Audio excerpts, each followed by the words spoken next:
1, 2, 3, let's go. Wednesday afternoon, hoping you will tune into our show. Boxing gifts, being one with friends and family, and being, loving, and it's a whole spirit of giving. It's supposed to be about Jesus' birthday. We know that's not true. But then, like myself, and as Emmy knows, I like to go right into the source of everything. Christmas, for example, was an extremely Saturnalian religion that resulted in sacrifice and murder. But stuff like St. Patrick's Day, the story of St. Patrick was that he went to Ireland and he rid the whole of Ireland of snakes. Now, when you look deeper into the story, what he meant by he rid the island of snakes is he rid the island of non-Christians. Be that as it may, how he did that is something that I'm not entirely sure of, but that's the idea behind it. So St. Patrick became a saint because he rid Ireland of all the non-Christians. So when I read the story of St. Valentine, it states that basically he was Valentine of Rome. There were many Valentines, by the way. There weren't just the one Valentine. But Valentine of Rome was imprisoned for ministry to Christians. He was persecuted by the Roman Empire. But if you look at the 8th century, in the Galatians sacramentary, that's when they first started feasting, but it weren't until the 14th and 15th century when Valentine's Day actually became synonymous with love and romance. So with these things in mind, there's a whole 700 years that went by that people didn't use Valentine's Day as being synonymous with love and romance. So to me personally, I wouldn't surmise that Valentine's Day were initially about the festivities of love and romance. So that's one reason why I wouldn't believe or celebrate Valentine's Day, for example. Right. So what do we know about Cupid? The little baby with the arrow. The cherub. Well, yeah, was it a cherub? That's a naked little baby with a little bit of an arrow, and it shoots. What do we know about that? Yeah, where did that come from anyway? I believe they was known as the Harpies to start with, and they were the third down from the highest orchestra of angels. But that's some ancient knowledge that I'm not going to throw out there because I'm not too sure if that's correct. Yeah. But they were a choir of angels with a Cupid. There was, I think they were known as the Harpies, but maybe Trev might know more than that. But yeah, it's definitely a Christian thing. It comes from a Christian faith. Right. Over to you, bruv. Do we know anything about these Cupids? I mean, to go back a bit on what Dan said, there is this place with St. Valentine. Now, as he said, I think in the Catholic roster of saints, there are 12 St. Valentines.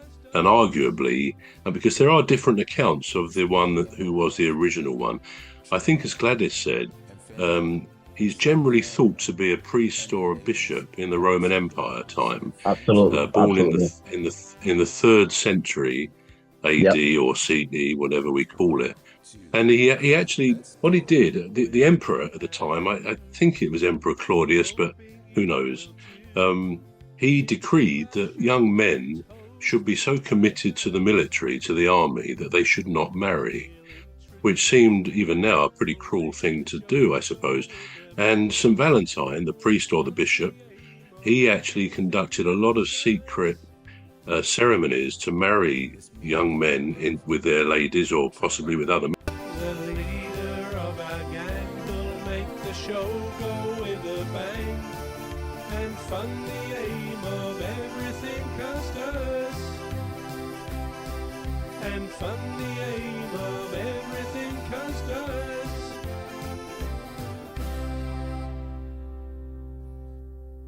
Should be so committed to the military, to the army, that they should not marry, which seemed even now a pretty cruel thing to do, I suppose. And St. Valentine, the priest or the bishop, he actually conducted a lot of secret ceremonies to marry young men with their ladies or possibly with other men, who knows. And eventually he was found out, he was tried and convicted, and in the later 3rd century, he was executed. He was beaten, stoned and beheaded. Not so good, obviously. He was actually buried in Italy, I believe, where he was born, Terni, Treni. But interestingly, just to say, interestingly, 200 years later, he was canonized, I think, in recognition of his work in conducting these secret ceremonies. And although he remained buried there, I believe that, bringing it forward a few hundred years, that in the early 1800s, in a catacomb near Rome, they excavated and they found a lot of skeletal remains that they associated with this bishop or priest, Saint Valentine.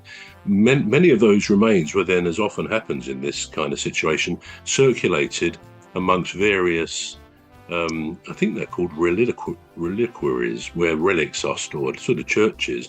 And it's believed that there are some of these relics in Dublin, actually in England, in France, in Scotland. So they're well spread, again, from this basic view that this is Saint Valentine.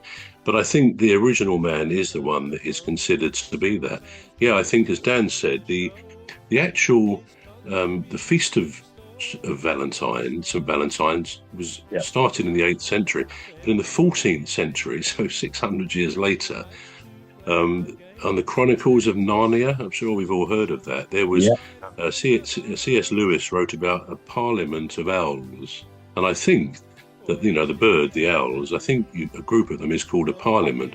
Well, a poet, Chaucer, wrote a poem at that time called Parliament of Fowls, which might resonate with, not to get political, but a parliament of fowls might resonate with us as what's going on in our country today. But that's another story. But this Parliament of Fowls, this brilliant poem, it actually talked about on February the 14th, in the language of Chaucer in that time.